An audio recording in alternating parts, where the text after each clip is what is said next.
On peut dire aujourd'hui qu'après 30 ou 40 ans de recherche en psychologie cognitive, en psychologie du développement de l'enfant, en didactique des mathématiques, en psychologie de l'éducation, les résultats convergent pour pouvoir dégager de grandes familles de contraintes qui pèsent sur l'activité de calcul mental. Des contraintes qu'on appelle des contraintes cognitives générales et des contraintes cognitives spécifiques. Et aujourd'hui, devant vous, je vais essayer de lister les contraintes et voir comment elles s'articulent. Commençons par les contraintes cognitives générales, qui sont en fait les contraintes inhérentes au fonctionnement de notre cerveau, parce que c'est avec notre cerveau, en partie ou en totalité, ça dépend de vos partis pris épistémologiques, que l'on fait du calcul mental. On peut lister trois grands types de contraintes, qui sont des ressources de traitement à la disposition de l'enfant et qui vont évoluer avec à la fois le développement de l'enfant et grâce aux apprentissages. La première grande contrainte, c'est la vitesse de traitement de l'information.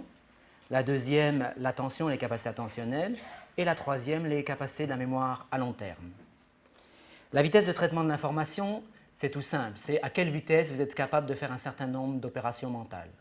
Que ce soit des opérations très simples comme reconnaître le visage de votre mère ou que ce soit des opérations beaucoup plus complexes comme calculer des dérivées secondes. Quand les psychologues du développement ont essayé d'analyser le décours développemental de cette capacité à traiter rapidement l'information, ils ont découvert que c'est une capacité qui connaît un développement suivant cette courbe-là, ici représentée en unités arbitraires, 10 à l'âge de 4 ans. Vous voyez qu'entre 4 et 11 ans, on multiplie par 5 notre capacité, notre vitesse de traitement de l'information.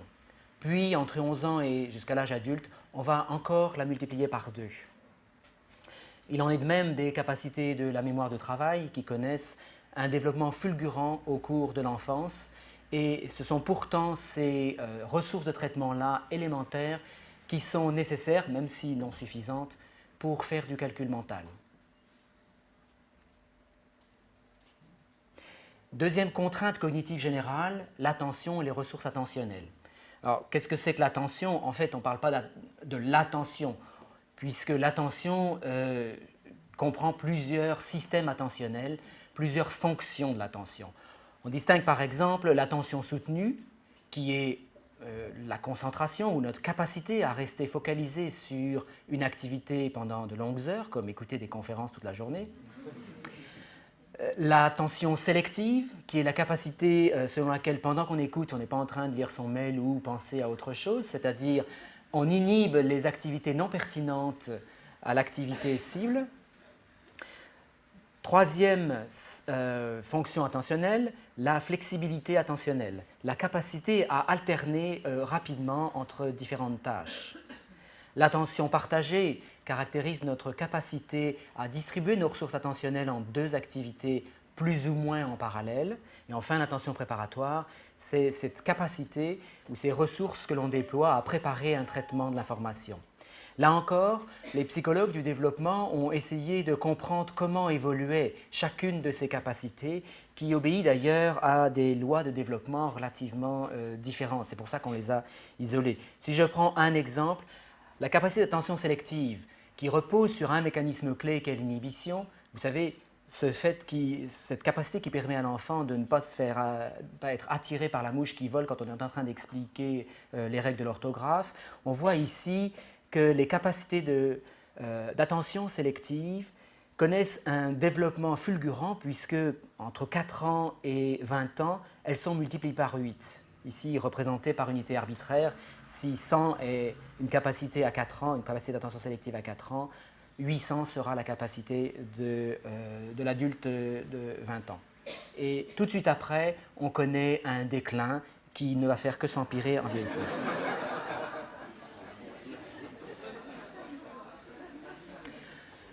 La mémoire à long terme, un peu comme l'attention, aujourd'hui on ne parle plus de la mémoire, mais il existe différents systèmes mnésiques. Mais dans ces différents systèmes mnésiques, le point commun, c'est que les différents systèmes mnésiques mettent en œuvre deux types de connaissances. On y a déjà fait allusion et vous allez voir, elles sont pertinentes pour l'arithmétique. Ce sont les connaissances déclaratives et les connaissances procédurales. Dans tous les domaines de la cognition, l'arithmétique y compris, les connaissances déclaratives concernent les faits. Paris est la capitale de la France.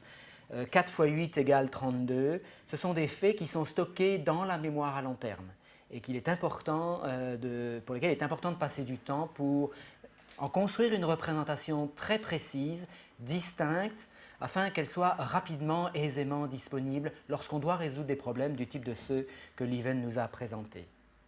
La mémoire stocke aussi des connaissances procédurales. Les connaissances procédurales, ce sont les savoir-faire du vélo, savoir danser, savoir jouer du piano, mais aussi savoir faire des mathématiques, et pas uniquement penser des mathématiques. C'est un ensemble de connaissances cruciales. Pour résumer, le premier ensemble de contraintes qui va peser sur l'enfant en train d'acquérir l'arithmétique, mais aussi sur l'adulte en train de faire de l'arithmétique et des mathématiques en général, concerne les ressources de traitement que j'ai pu ici caractériser ou identifier au niveau de la vitesse de traitement de l'information, des capacités attentionnelles et de la mémoire à long terme. J'aurais pu ajouter la mémoire de travail ou encore d'autres. L'arithmétique repose aussi sur des contraintes spécifiques. Autant les contraintes générales sont en dehors du domaine, mais vont influencer l'acquisition et le fonctionnement cognitif dans le domaine, autant les contraintes spécifiques sont intra-domaine arithmétique. Et en arithmétique, il y a eu quelques petites modifications dans le transfert. En arithmétique, on l'a vu tout au long de la journée, on met en œuvre des connaissances déclaratives et des connaissances procédurales. On les met en œuvre soit séparément, quand on ne comprend rien, soit en interaction lorsqu'on a un niveau élevé intégré de compréhension du mathématique. Alors, de quoi s'agit-il? Au niveau des connaissances déclaratives, eh bien, comme on l'a vu dans les exposés précédents, on doit acquérir un certain nombre de concepts et de faits. Les concepts de nombre, la notation positionnelle, l'organisation des nombres en base 10, etc., etc. Les connaissances déclaratives concernent aussi les principes, le principe de cardinalité. On l'a vu cet après-midi, quand je dénombre une collection, c'est le dernier nom de nombre qui désigne la quantité d'éléments à dénombrer. Le principe de commutativité, que A plus B soit égal à B plus A, ce n'est pas une connaissance évidente pour l'enfant. Et par exemple aussi le principe d'inversion. A plus B moins B égale A, ce n'est pas une évidence pour l'enfant. Quand on donne à des enfants, par exemple, 17 plus 8 moins 8, eh bien, au départ, ils vont ajouter 8 à 17, puis ils vont retirer 8 au résultat. Dans une deuxième étape, un certain nombre d'études empiriques ont été conduites là-dessus et montrent que c'est vrai en Amérique du Nord, c'est vrai en Asie, c'est vrai en Europe. Dans une deuxième étape, de temps en temps, l'enfant va ajouter puis retirer la quantité B, et de temps en temps, il va appliquer le principe d'inversion. Pourquoi, dès lors qu'on a une connaissance d'un principe comme ça, elle n'est pas généralisée? Ça, c'est une grande question en psychologie. La réponse rapide, et vous m'en excuserez, c'est que tant que vous n'avez pas développé une représentation formelle suffisamment précise et détaillée d'un principe, son application systématique, généralisée, mais aussi flexible, adaptée à des situations, n'est pas possible. Pour l'enfant, comme pour l'adulte, c'est un principe général de fonctionnement du cerveau.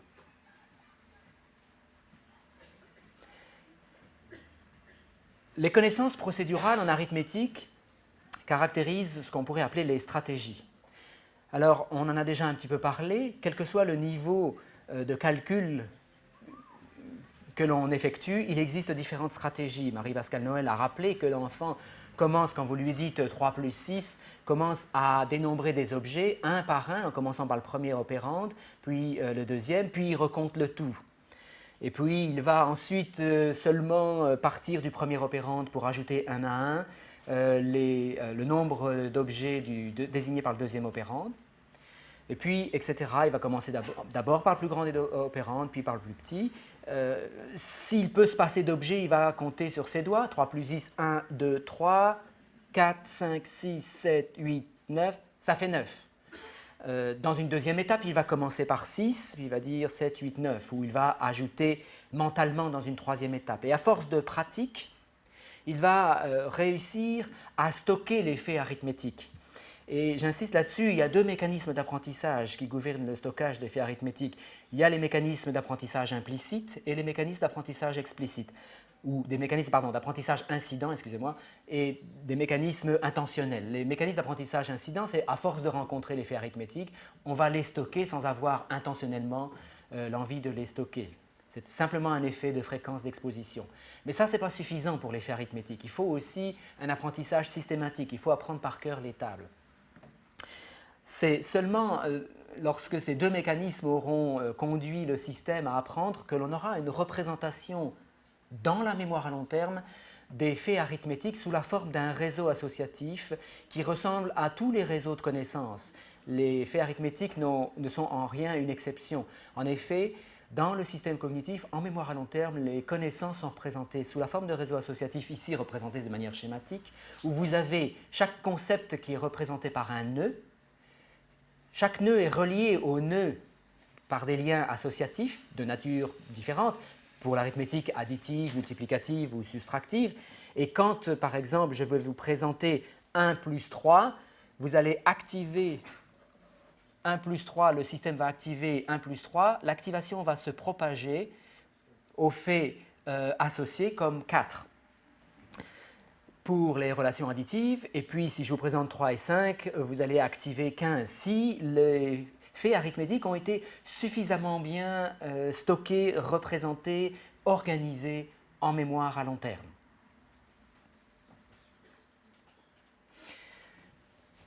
Les connaissances procédurales sont aussi et surtout à l'œuvre dans le calcul mental complexe.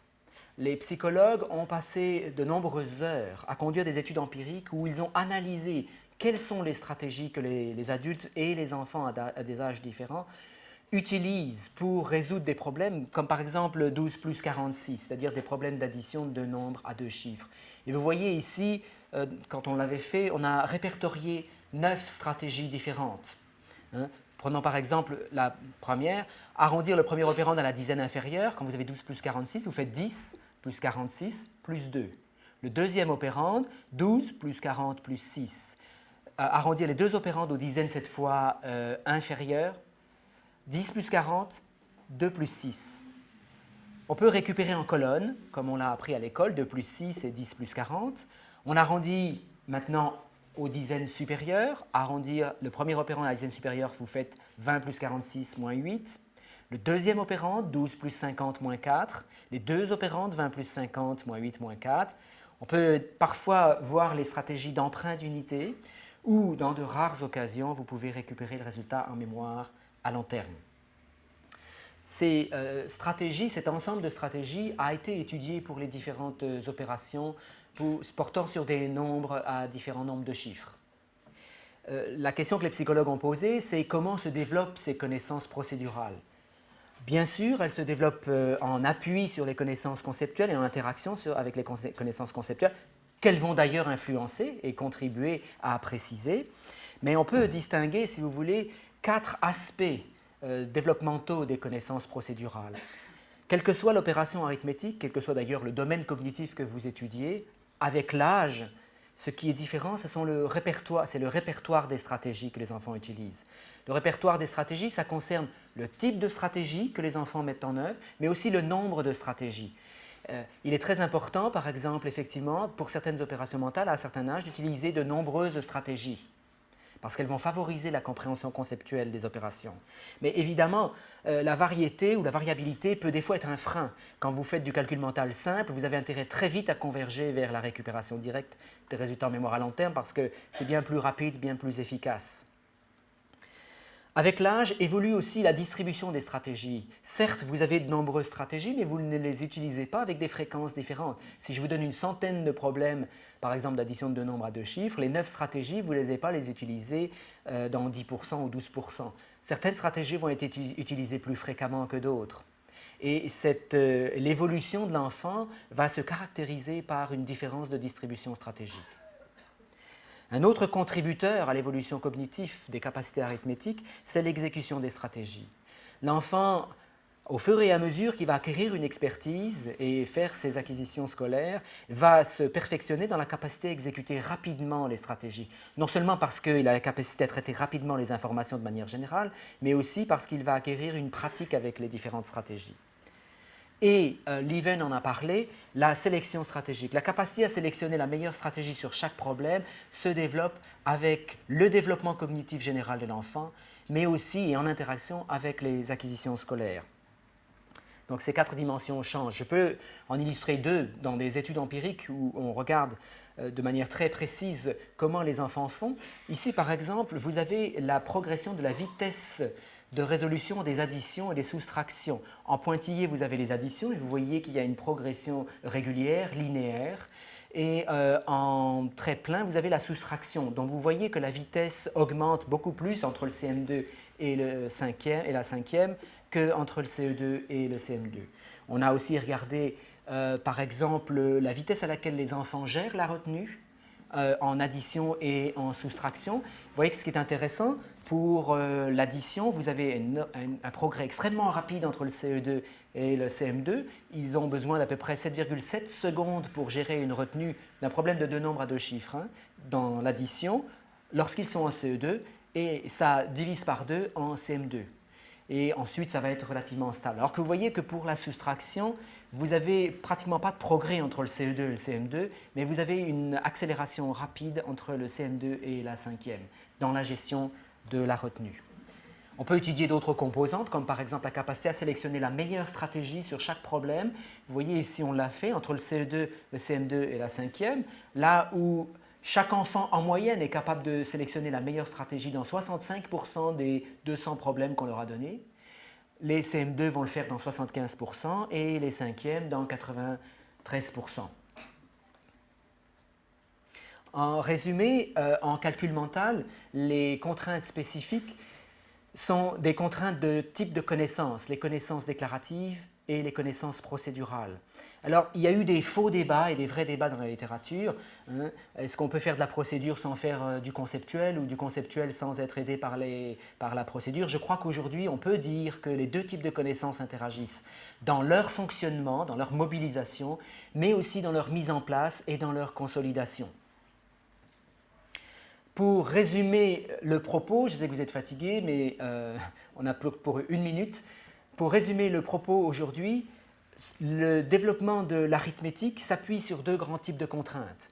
Des contraintes inhérentes au système de traitement de l'information, qui est le système cognitif, qui est abrité par le cerveau, que sont les contraintes de ressources de traitement de l'information, dont j'ai listé par exemple la vitesse de traitement de l'information, la mémoire, l'attention, la mémoire à long terme, etc.